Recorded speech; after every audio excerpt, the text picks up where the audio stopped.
Mais je comprends pas, elle porte la même tenue que sur sa dernière vidéo. Elle se change jamais. Oh mon dieu, elle a tourné 2 vidéos le même jour. Comment t'as deviné? Pour ceux qui me suivent depuis longtemps ou qui me suivent sur les réseaux sociaux, vous savez que je suis fan de Boys Love et que je cherche désespérément à tourner cette vidéo. Je vais pas vous raconter tous les malheurs que cette vidéo m'a apporté, mais il y a eu plusieurs tournages, il y a eu plusieurs montages et il y a eu plusieurs fichiers qui ont disparu dans la nature. Ils m'ont dit jamais 203, donc j'espère que cette fois ce sera la bonne. Donc oui, je suis une fan de Boys Love et je voudrais juste commencer cette vidéo avec 2 points. Le premier, c'est que même si je suis une grosse fan de Boys Love, je suis vraiment pas la seule à en parler sur YouTube et je suis certainement pas la plus qualifiée non plus. Donc si vous cherchez des infos concrètes, des infos instructives, je suis désolée, c'est pas ici que vous allez les trouver. Et le deuxième point, c'est que dans les premières versions de cette vidéo, je voulais vous parler de l'historique du Boys Love, etc. Déjà, j'ai oublié les 3/4 de ce que je voulais vous dire, même si j'ai pris des notes. Et ensuite, j'ai plus envie de le faire, donc je vais juste m'attarder sur le thème de yaoi ou yaoi et de Boys Love. Je suis pas une prof ou quoi que ce soit, c'est juste que moi-même, pendant très longtemps, j'ai utilisé le terme de yaoi, mais j'ai appris avec le boulot et au cours d'une superbe conférence au Renard Doré qu'il y avait bien une différence entre yaoi, même si quand on l'utilise c'est pas dans le mauvais sens, c'est à la base un terme péjoratif qui désigne la production amateur, le fanzine, etc. Et le Boys Love, c'est le terme utilisé par les éditeurs. Donc attention, ce que vous lisez sur internet, c'est du yaoi, et quand ça finit en format papier, etc., c'est du Boys Love. Ça s'arrête là, voilà, c'était l'info du jour. Donc je sais que ça remonte à loin pour vous. Pour préparer cette vidéo, comme je suis une grosse fan du genre et que je savais pas trop comment m'en sortir, je vous avais demandé de me poser des questions tout simplement. Donc j'ai vos questions ici, sur mon petit papier, et je vais y répondre tout simplement, tout en vous présentant des titres que j'aime particulièrement. Voilà. Alors la première question, évidemment, c'est la plus logique, c'est à quel âge j'ai commencé à lire du Boys Love.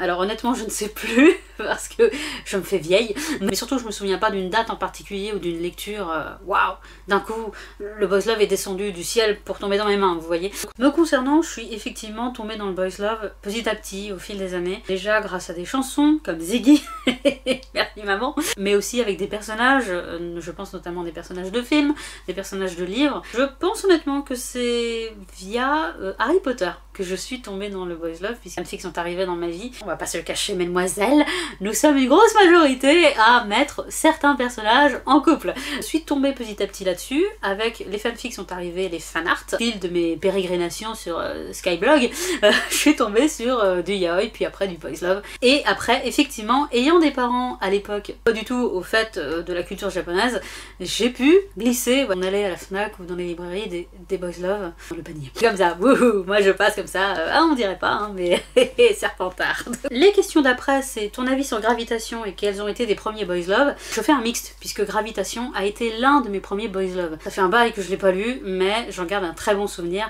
même si le style est très old school et que honnêtement, c'est pas un style très beau. Mais c'est un manga qui m'a beaucoup fait rire, parce que l'auteur a un humour, mais totalement désopilant. C'est un manga what the fuck Gravitation. C'est un Boys Love, mais en même temps, c'est un truc sur la musique, qui part sur une histoire un peu policière. Gravitation, c'est vraiment l'image de son héros principal, c'est Switchy, si je me trompe pas, qui est mais totalement déjanté, qui part à toute allure, à tout instant, qui crie, qui pleure, qui rit, et voilà, j'en garde un excellent souvenir. Donc effectivement, pour commencer le Boys Love, c'est à double tranchant, parce que tu peux dire mais dans quoi je tombe. Mais c'est une très très bonne lecture que je peux que vous recommander. Et en parlant de vieillesse, avec Gravitation sont arrivés d'autres Boys Love pratiquement en même temps. Dans ma bibliothèque, il y a... alors excusez-moi, je regarde en bas parce qu'en fait ils sont devant moi. Mais étrangement, mes premiers Boys Love sont pas particulièrement joyeux. Hein. Nous avons donc une histoire en prison avec Underground Hotel, qui est effectivement très old school au niveau style. On a aussi No Money, qui parle de prostitution, qui parle de Yakuza. On a Viewfinder qui parle aussi de Yakuza, décidément. On a le manhwa Summit, c'était l'un des premiers manhwas que j'avais lu et qui n'a malheureusement toujours pas de fin à l'heure actuelle. J'avais fait des recherches concernant l'auteur, je crois qu'elle était tombée malade. Je crois qu'elle n'a pas continué l'histoire, ce qui est très dommage parce que même s'il était encore question de mafieux, c'était une histoire qui m'avait énormément plu. Et le grand classique dans le Boys Love, et c'est l'un des premiers que j'ai acheté, je crois même que c'est le premier que j'ai acheté, c'est évidemment Le jeu du chat et de la souris de Setona Mizushiro, qui a eu droit à une suite de nombreuses années après, presque 10 ans après je crois, que j'ai aussi dans ma bibliothèque. On traîne sur internet, ce qui nous arrive c'est surtout des histoires d'adolescentes ou alors des histoires de mafieux, de grands grands méchants de Yakuza, comme je vous ai montré là. Le jeu du chat et de la souris, c'est l'un des premiers mangas que j'ai lu, mais c'est aussi l'un des premiers boys love que je vous conseille, puisque c'est un boys love entre adultes dans notre monde actuel. C'est une histoire en fait banale. C'est une histoire de couple qui se déchire, qui s'aime plus, enfin etc. C'est typiquement le genre de couple que tu veux avoir dans ton entourage parce que il y a toujours des rebondissements, c'est comme une série. C'est un récit dur parce qu'il est question d'acceptation, il est question de couple, il est question de trahison, etc. Mais c'est une histoire particulièrement belle, particulièrement réaliste et moi ça m'a permis de mettre un pied au-delà du fanservice quoi. Et justement, la question qui vient après c'est par quelle série commencer si on veut se lancer dans le genre. Alors honnêtement, je peux pas vous conseiller de manière universelle puisque tout le monde est différent. Il y en a qui n'ont pas peur de plonger tout de suite en dessous de la ceinture, il y en a qui sont plus, voilà, plus timides, hein, c'est compréhensible. Moi je suis une fille des années 90 donc j'ai plongé dans le vice dès le départ, maintenant on ne peut plus me rattraper. Pour commencer doucement, je vous conseillerais d'abord de commencer avec les mangas de Kanaki, qui n'ont pas forcément de scène de sexe, sont plus axés sur les sentiments, sur l'acceptation, sur la rencontre avec l'autre. Alors Kanaki on en parle actuellement avec L'étranger de la plage, mais pour commencer je vous conseillerais plus Qualia Under the Snow qui justement est le one shot où il est plus question de parlotte qu'autre chose, hein. Voilà, vous comprenez ce que je veux dire. Dans le même genre, on a la série Given, qui a aussi son animé disponible sur Crunchyroll. On a Lynx, qui est écrit par le même auteur d'ailleurs. Et on a aussi, alors celui-là, excusez-moi, je vais tricher parce qu'il n'y a pas eu de traduction, c'est Idamari ga Kikoeru, j'espère que je le prononce bien, de Fumino Yuki, qui parle romance, mais aussi d'handicap. C'est pour ça que c'est très intéressant, parce que ce sont toutes des séries qui se trouvent, encore une fois, dans le monde actuel, où il n'y a pas de fantaisie, où il n'y a pas forcément de grands méchants. C'est vraiment la vie au quotidien, la vie normale. Plein de fraîcheur, c'est plein de douceur, mais ça permet aussi d'approcher ce genre, d'approcher ces questionnements. Quand on parle de boys love, avec les boys love récents, il y a de plus en plus de questions justement de ces questions de société, de l'amour, sur l'acceptation, etc. Ça permet de mettre un petit pied à l'étrier. En plus, les dessins sont beaux, donc bon, hein, on va pas se gâcher le plaisir des yeux. Et pour celles et ceux d'entre vous qui n'ont pas peur de tomber sur des scènes hautes, je peux vous conseiller, excusez-moi, je regarde encore une fois par terre, Neon Sing Amber, My Hero Springa et Therapy Game ou Secret XX. Je sais pas si le X se prononce. Là encore, des histoires assez réalistes. On a même une qui se passe dans les États-Unis des années 80. Alors certes, les couples sont magnifiques, les dessins sont beaux, les scènes chaudes sont très chaudes, mais nous avons des relations saines, nous avons des questions sur le désir, sur l'identité, sur l'acceptation de soi, et nous avons aussi de très jolies histoires d'amour. Trois là m'ont fait pleurer. Évidemment, j'ai plein d'autres mangas que j'aurais pu vous conseiller, mais bon, à part vous inviter chez moi et vous dire alors il faut lire ça, et puis tout vous foutre dans les mains, franchement, voilà, j'ai dû faire un choix. Et en parlant de choix, la prochaine question c'est ton ou ta mangaka préféré en boys love. Alors honnêtement je peux pas vous répondre absolument à ça parce que c'est pas vrai, mais il y a effectivement ces dernières années quelques mangaka qui ont su heurter mon petit cœur. Je collectionne peut-être un peu toutes leurs œuvres, il est vrai. Là aussi j'ai dû faire un choix, je peux pas tout vous présenter, donc j'ai choisi tout simplement les auteurs plus sombres. Il faut savoir que mes boys love sont classés du haut vers le bas, donc le haut c'est le plus doux, le bas c'est le plus glauque. Donc bienvenue dans ma bibliothèque. Dans surprise, on commence avec Ryo Suzuri qui a écrit Matk. On est dans le cannibalisme, on est dans le démoniaque, mais c'est beau, c'est drôle, c'est tordu au possible et je l'adore. Elle a écrit Centaure, c'est... Qu'est-ce que vous voulez? C'est Centaure.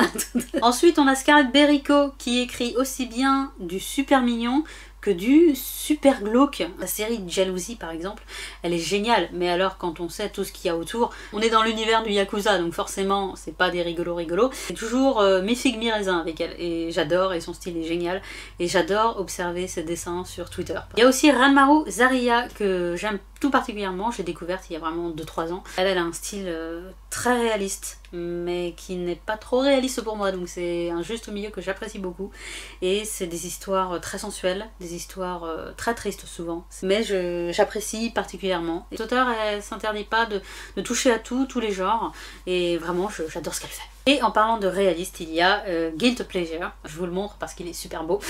C'est le duo d'auteurs qui a écrit et dessiné In This World, qui est aussi une histoire très sombre, puisque c'est une histoire policière avec des meurtres et du non-consentement, hein, pour pas dire autre chose. C'est un dessin extrêmement beau, extrêmement précis, je vois pas d'autres mots pour le dire. C'est bourré de cruauté, c'est bourré de réalisme et de passion. Il n'y a pas que du glauque, il y a aussi beaucoup d'amour dans ces mangas, dans tous ces mangas que je vous ai montrés.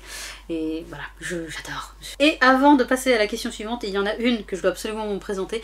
C'est une grande dame dans les boys love, ça fait des années qu'elle en écrit, qu'elle en dessine, elle est très connue. Et alors pour le coup, même si on reste dans l'univers du Yakuza, c'est un tout autre genre. C'est Kotetsuko Yamamoto, excusez-moi, je me souviens jamais de son nom, la pauvre. Mais c'est celle qui a écrit entre autres Like the Beast, qui est mon petit manga doudou à moi. Je ne vais pas bien, je le lis, je me marre et c'est un vrai bonheur. Elle le dit elle-même, c'est un manga un peu débile, mais c'est génial parce qu'un petit couple d'amoureux qui sont dans leur petit nuage, il y a que des blagues, et du positif avec ce manga et vraiment j'adore. Donc ouais aussi, ça pour commencer c'est plutôt pas mal. Question suivante, plutôt manga ou roman. Et j'ajoute personnellement animé, parce qu'il existe des animés de boys love. Alors je l'ai moi-même ajouté mais je l'enlève tout de suite, puisque les animés j'en ai vu assez peu finalement. J'en ai vu beaucoup quand j'étais au lycée. Étrangement, je n'aime pas trop regarder les animés boys love. Ceux qui arrivaient jusque chez nous n'étaient pas forcément les plus beaux. Entendre les personnages de boys love parler, sans forcément parler de scènes de sexe, hein, les voir prendre vie, bah ça me plaît moins qu'avec les autres mangas. Pas encore trouvé l'animé en fait qui me transporterait. Alors il y a l'adaptation de Kanaki qui me tente énormément, même si je ne suis pas au Japon donc je peux pas le voir. Mais celui-là, s'il arrive chez nous, je le regarderai peut-être. Avec Given qui me tentait énormément. Mais j'ai été déçue par le changement de design au niveau des personnages. Il est pas moche, mais c'est pas le même que dans le manga, donc voilà, je préfère le design du manga. Et alors pour répondre vraiment à la question, plutôt manga ou plutôt roman, je dirais plutôt manga quand même parce que je suis très sensible au dessin et quelques romans que j'ai lus, je pense notamment au Loup de Riverdance et il faut que je continue la série d'ailleurs. Je m'y mets petit à petit au roman. Et alors la dernière question, c'est un pavé, alors je vous le montre, hein, il est là. Mais en gros la personne qui m'a posé cette question me parle de son expérience et elle a vu qu'il y avait une sorte d'évolution entre les mangas qui sont sortis dans les années 2000-2010 et les mangas actuels qui sont plus réalistes et peut-être plus intéressants. Je vais lire un extrait de sa question. Aujourd'hui, j'ai l'impression que le boys love est beaucoup plus varié et ne se limite pas seulement à des gens qui se disent bonjour et qui couchent ensemble la page d'après. Qu'en penses-tu? Alors, Marine, puisque je sais que c'est toi qui as posé la question, tu as raison. Voilà, merci, bonsoir. Non, je vais argumenter quand même. Mais il est vrai que tu as raison de remarquer qu'il y a eu une évolution, parce qu'il y a eu véritablement une évolution. Mais il faut pas oublier que les mangas qui sont sortis dans les années 2010 par exemple, chez nous, sont sortis un peu plus tôt au Japon. Donc l'évolution que tu as vue chez nous était déjà en cours au Japon quand toi tu l'as vu. J'espère avoir été claire. Je croise les doigts.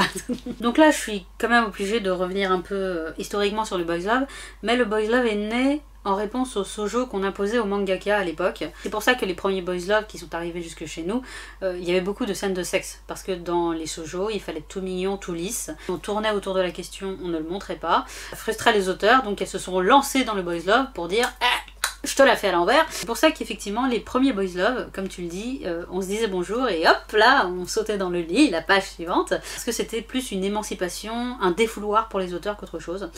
Et maintenant le boys love a vraiment pris ses marques. Il y a de grands auteurs de boys love et puis de grands auteurs aussi, il faut pas oublier qu'il y a des hommes. Et il y a aussi une génération qui peut-être est plus sensible à ces questions qui tournent autour du boys love, hein. Mais même dans ces mangas classiques, les jeunes auteurs ne se cantonnent plus à suivre les cases. Elles n'hésitent plus à faire des traits d'humour ou à mélanger les genres. Je pense notamment à la reconversion de Sakurada, que j'ai adoré, qui est un manga mais totalement déjanté et extrêmement drôle. J'en ai fait une critique sur mon blog d'ailleurs, je vous mets le lien dans la barre d'infos si ça vous intéresse. S'émancipe étrangement de sa propre histoire, le boys love. Il y a de la fantasy, il y a de l'omégaverse, il y a du policier, il y a de l'horreur, il y a des mangas d'horreur qui arrivent enfin chez nous, c'est génial. Et puis dans la nouvelle génération d'auteurs de boys love, il y en a pas mal qui ont écrit ou vont écrire ou écrivent à l'heure actuelle des shoujo, puisque boys love et shoujo ne font qu'un. Je pense notamment à Fumino Yuki qui, même en écrivant du shoujo, aborde des thèmes assez délicats, assez difficiles. Et même dans les shoujo qui sortent ces dernières années, il est question de plus en plus de boys love, il est question de questionnement, d'identité, d'actualité. Donc c'est normal que tu ressentes ce mouvement de nouveauté, ce vent de fraîcheur, parce que c'est le cas. Le boys love, c'est un monde merveilleux où il faut plonger, voilà, avec bonheur. Honnêtement, c'était pas simple, donc j'espère avoir réussi à répondre un petit peu à ta question. Bah tu vois, c'était pas si compliqué. Voilà, cette petite vidéo sur le boys love est terminée. J'espère qu'elle vous aura plu. Un peu frustrée parce que j'ai encore envie d'en parler. J'espère que pour ceux que ça intéresse, vous n'êtes pas trop ennuyés. Et pour ceux qui étaient curieux, vous allez peut-être vous lancer dans le genre, je ne sais pas. Je vous souhaite donc écoutez, de bonnes découvertes au boys love, de bonnes lectures, et je vous dis à la prochaine. Salut!